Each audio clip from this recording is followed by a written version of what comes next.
Oh, Don. How are you? I'm terrific. It's good to see you again. Yeah, good to see you again. It's been a month. Have Has it? you Well, it rested? feels like 3 months since we were in Rome or Jerusalem or any of that. It's only been a month.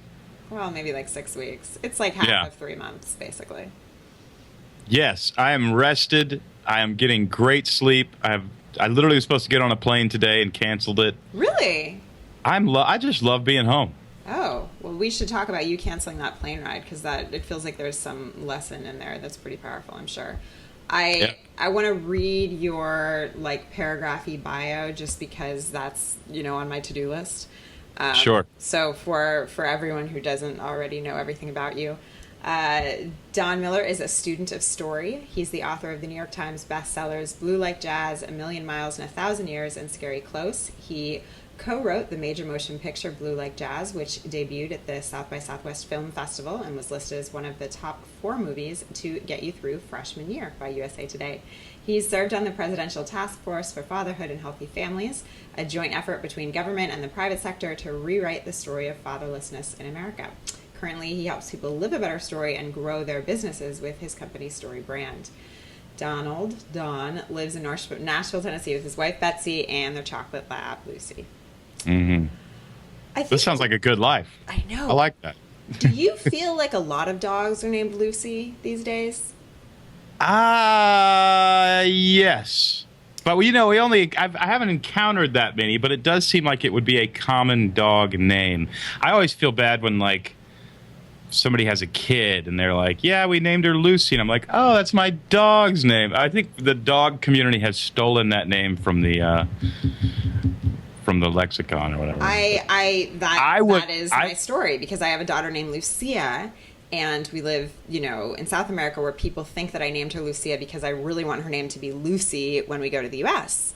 And so it's this interesting thing where I'm like, no, I love the name Lucy. It's just I have so many friends with dogs named Lucy these days that Well, I feel we like may join you. I mean, if we have a daughter, I'm lobbying for the name Lucy. I don't know if Betsy's going to let it happen because Betsy, Betsy calls Lucy my second or my first wife, and so there was a little jealousy between Betsy and Lucy at first, and now they've gotten along. But I don't think she wants a daughter named after our dog, but I do. that would be a really interesting thing for your Christmas cards though, right? Don, Betsy, Lucy, and Lucy. Hey, no, I just met a guy. We just bought a new piece of property, and I was meeting the neighbors, and he has a restaurant called Hattie B's here in Nashville, and it's named after his mother and his grandmother, who are both named Hattie. Okay. And he named his daughter Hattie, and he named his dog Hattie. Wait, And I'm so thinking, he did that. That's amazing. he did that. He has a restaurant, a dog, a daughter, a mother, and a grandmother named Hattie. That's really interesting. That's called There branding. can't be that That's many examples of that in the world. That's fascinating. that is, and Branding. he's just making tons of money with his restaurant because he's just a good brander. He's just going to name everything Hattie's. Talk to me about mentoring. I know mentoring is important to you. You early on in your career were, really public in your books about the lack of a father figure in your own life growing up and why you thought kids needed dads, like most all of us think. Yeah. And you founded a nonprofit called the Mentoring Project. When did you first understand really the power of sort of mentoring in kind of a grown-up context? Well, I've always, ever since I was a kid, I mean, in high school, there were just older guys who were in my life, showing me the ropes, being encouraging. That has always been a factor in my life, and still is today. Now, they're getting less and less old, as I get older. But I just think it goes back to what we were saying earlier, Claire, that you learn relationally. That as much as we want to say we can get from books, I think books basically kind of teach us what we've already seen in the world, and they explain what we've already learned relationally and help us put words to our experiences. But everything that I've really learned of significance, I've learned from relationships and other people. So when a young man or woman grows up without the influence of a father. We have in America, we have a fatherless crisis, and we have a masculinity crisis in America. And I think they don't have those relationships. And for me, it is a root cause among other root causes like poverty and racism and social injustice and these kinds of things. But fatherlessness is a root cause of crime. It is a root cause of dysfunctional relationships. It is a root cause of, how many young girls' broken hearts in relationships can be blamed on the fact that the guy who broke their heart didn't have a dad. It's all over the place. And so that became an important thing for me, and I still I'm not in charge of the mentoring project anymore, but I think in 3 weeks we're having a fundraiser in our backyard for the mentoring project. So we still do a lot of work with them, and it's still an important issue. And so how did, as your sort of career grew and changed, how did you start to kind of understand what mentoring meant in the space of kind of business or career success? Oh, yeah. Well, I would just find the people who, especially in my Portland days, I've only been in Nashville for 3 years, but in my Portland days, I would find the guys who I wanted to be like, and I pursued a relationship with them. I mean, I would get together when they would want me around. I would say yes. So I had some hunting buddies and fishing buddies who were billionaire hedge fund guys, and I was able to see what business at its highest level looked like, not just in the office, but with their families and their relationships and how they talked on a boat fly fishing down a river, and those kinds of things. Those were really important for me. And again, you can't read a book and learn how to talk to somebody who's running $1 billion company. I had to see it in a fishing boat. And then when I meet Dan Cathy at Chick-fil-A, it doesn't seem weird, and I'm not like picking my nose and trying to impress them. And so I just don't know. I don't know how you could do some of that without a mentoring relationship. What I love about this generation that's kind of coming behind me is they really get this. I mean, they're creating masterminds. They understand the value of community. They understand sharing of best practices. I think they're very generous with intellectual property and with each other. My generation wasn't quite like that. It was a little more Darwinian coming out of the 1980s and into the 90s. Yeah, exactly. Like our business movie was Wall Street, and the next generation business movie is it was like my favorite movie last year, and I can't remember the name of it. The Big Short, right?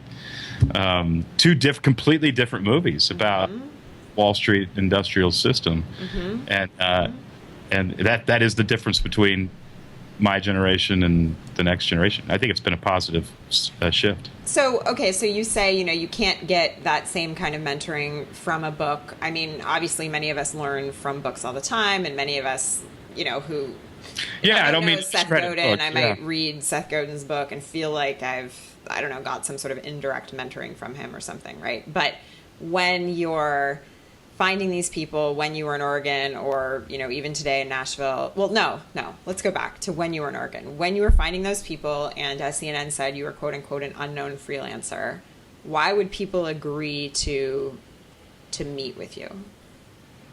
To teach you? I don't know. I don't know, except I do believe that most personalities really like passing the baton. Okay. I think most people are actually a lot more generous with their knowledge and their time than we give them credit for if you do not waste their time.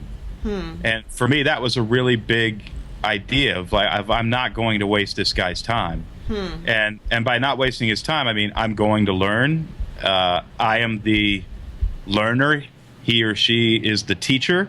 I'm going to respect their time and their authority. And people like being treated that way. It wasn't that I was kissing their butt. I was being accurate. I see some folks who they're just so cocky at 26. They think they have it all together. And so nobody wants to teach them anything. What they really want is for them to fail and figure out they don't have it all together. Like it feels like that's the next step for you, is for you to be humbled. And but when you meet somebody who's like, hey, I mean, how could you turn down, Claire, if you had somebody come to you and say, I really just want to learn, how to write, how to be influential, how to operate at the highest level in a C-suite, because that's where I'd like to go with my life. You're not going to turn that person down if they want an hour of your time every month, or if they want to hang out with you or go on a trip with you. You're probably going to take them along. Those opportunities are out there, and if I could go back, I think I did a great job finding mentors and people in my life. If I could go back, I'd probably double down on that strategy. And so what does this look like today, now that you're not on the other side, you're on both sides, right? You probably have mentors that teach you on a regular basis, but then you probably have lots of people coming to you that want advice and support. Yeah. Well, for me, there's an inkling of an interest in politics. I don't know what that's going to turn into. So for me, when I have a chance to meet with somebody who understands how the political system works, I take that opportunity, and have befriended here in Nashville at 3 different people in the political sphere who I just want to be around them and know how it works. That may be a bridge I walk across someday. I don't know. But that to me is what it looks like. I think it's different when people come to me, and there's a couple reasons is that I say no to almost everyone who wants to get together. In fact, I have a whole system. I don't even hear the invitation. I just say no. I mean, they say no for me. Wow. But the reason is different. The reason is most people who want to get together with me, and it took a long time for me to realize this, they really want to get together because I have something to offer them more than just friendship or wisdom. There's my girlfriend's mother read your book. I mean, they would never say this. Like, my girlfriend's mother read your book. I got to go to her house for Thanksgiving, and I just wanted to be able to say we had coffee. Well, to me, that's like, it's a freaking waste of my hour when we finally find out why we're actually getting together. It's not because you want to learn or you want to know how to be a writer or how to run a company or how to brand or whatever. So that's one reason that I almost always say no. The other reason is we have about 50 to 75 business leaders who come through every month who actually pay me to mentor them and to go through it. And so I have this process of basically streamlined and structured and created a framework for the mentoring that I do. A lot of people go through that at no cost because they're friends or I just believe in what they're doing. I want to get it started. But there's paths that you can take in order to interact with me in that way. And I know that sounds crazy, but I think if you want to succeed, you've got to figure that stuff out. And I'm not one of the people who gets together. I mean, I've got friends. You and I both have friends who will get together with anybody for any reason because they care about people. If I did that, I'd be bankrupt, right? They're wired differently than I am. I can't do it. Well, bankrupt and no time, right? I mean, there's not enough time in the world to get together for all the people that want to have coffee all the time. Yeah, and you got to wonder how happy their families are, and Sure. what there's a cost. I mean, it's basically that book Essentialism. There's a cost, and that's a great lesson. What's the cost of getting together with this person? So it happens. Probably happens about once a week that I get together with somebody, but it's just a lot of no these days. I'm learning to say no. The theme of my year might be learning to say no. It's a good theme. So what is a guide? You say, every hero needs a guide, a mentoring figure, someone who's been there before them is a mentor. Say it's a mentor, a guide is a mentoring figure. What's the difference between a guide and a mentor? Well, it's a literary term, and the guide is Yoda, and the hero is Luke Skywalker. The guide is Haymitch. The hero is Katniss. But the guide has one function in a story, and that function is to help the hero win the day. That's the only thing the guide is really there to do. Now, that's an involved, complicated list of things that the guide is doing. But basically, the things you have to remember if you're writing a screenplay is that the story is about the hero. It's not about the guide.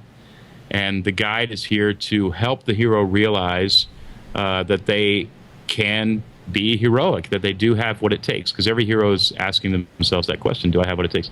What that means in real life, if I play the guide in somebody's life, is that when I get together with somebody, the story's not about me, the story's about them.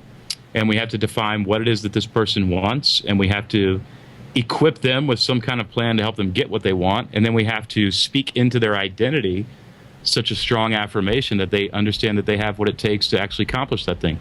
So my job, if we get together, is, pretty streamlined. I'm not here to have coffee. I want to know what you're trying to do, what you're scared of, what the challenges are, and then I'm here to serve you in order to get that thing done. And friendship happens in the midst of that, because of that. Friendship takes place and bonding takes place. But that's what it means for me to basically play the guide in somebody's life.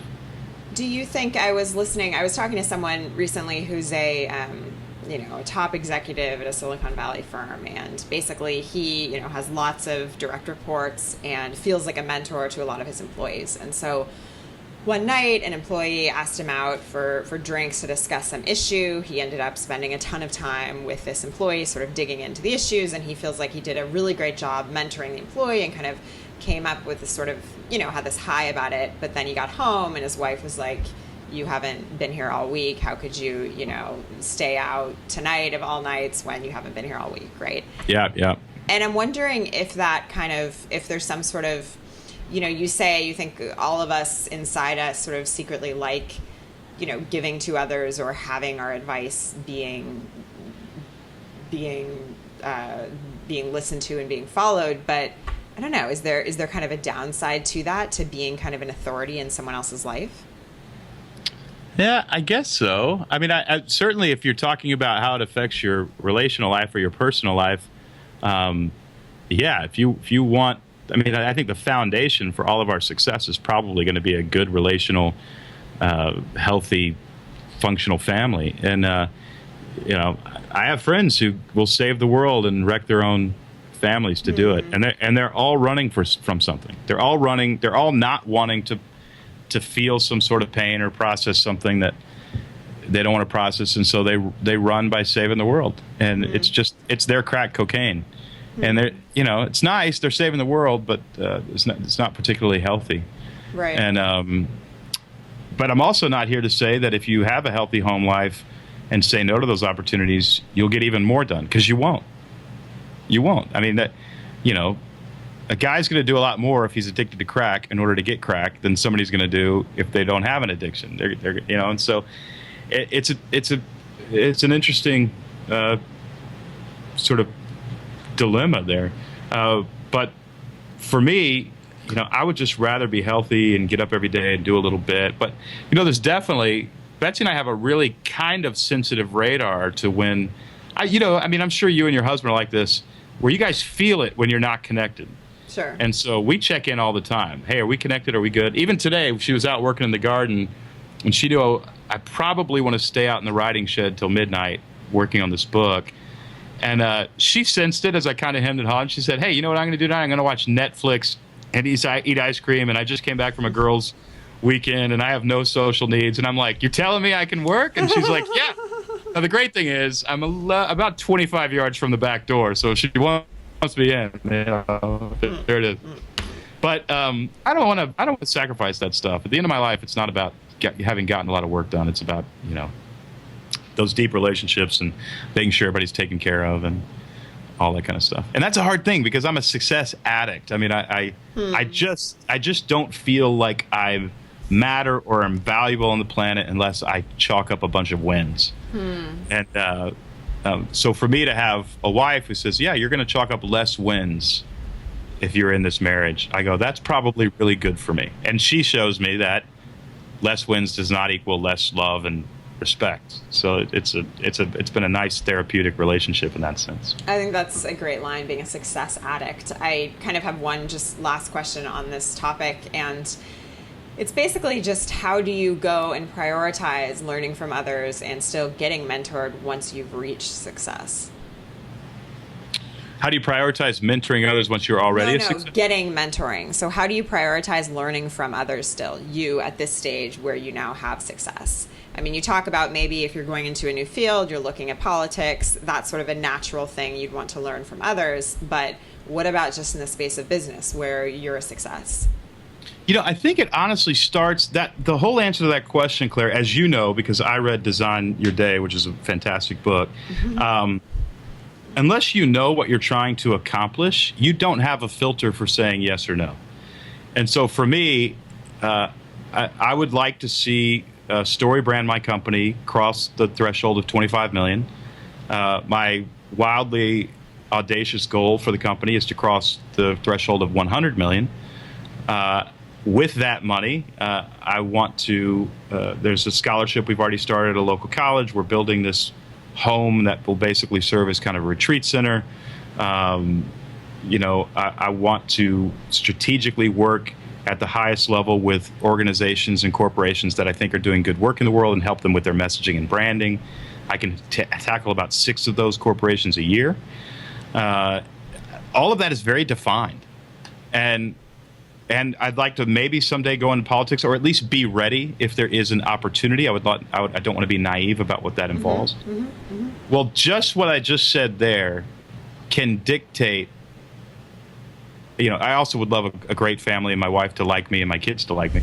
So everything that I just said should be able to dictate almost every decision I make for the next 10 years. Yeah. And so if you don't have that, forget about it. Right. There's no way you're ever going to be able to understand how to manage your time or your relationships, because you don't know what you want. Yep. And it's as soon as it's just like writing a story. When you say, okay, at the end of this story, my hero is going to jump into this fighter plane spaceship and destroy a Death Star. That you now have a filter for everything that happens as you're writing that story. And so if you don't really know the end game to your life, I don't know how you can make decisions at all. That's the very first thing you got to get down. Who do you want to be? What do you want to accomplish? How will it feel if you do accomplish those things? How will other people talk about you? If you accomplish those things. And a lot of times success is not a friend of close relationships. And so you have to, if you go win a couple Olympic gold medals and you're a multimillionaire, people will only still like you if you're kind to them. And so that also dictates the kind of person that I am. So, for me, it's really starting with that end game, and then everything about the story is heading toward that end game. I love it. Tell me what you're kind of working on now, and where anyone who hasn't already found you can find you. Well, Story Brand is the company, and we basically take business leaders who have trouble talking about their message and their offer, and we help them clarify that message so their business grows. And most people are so close to what they do they can't describe it, which is terrible for branding and marketing.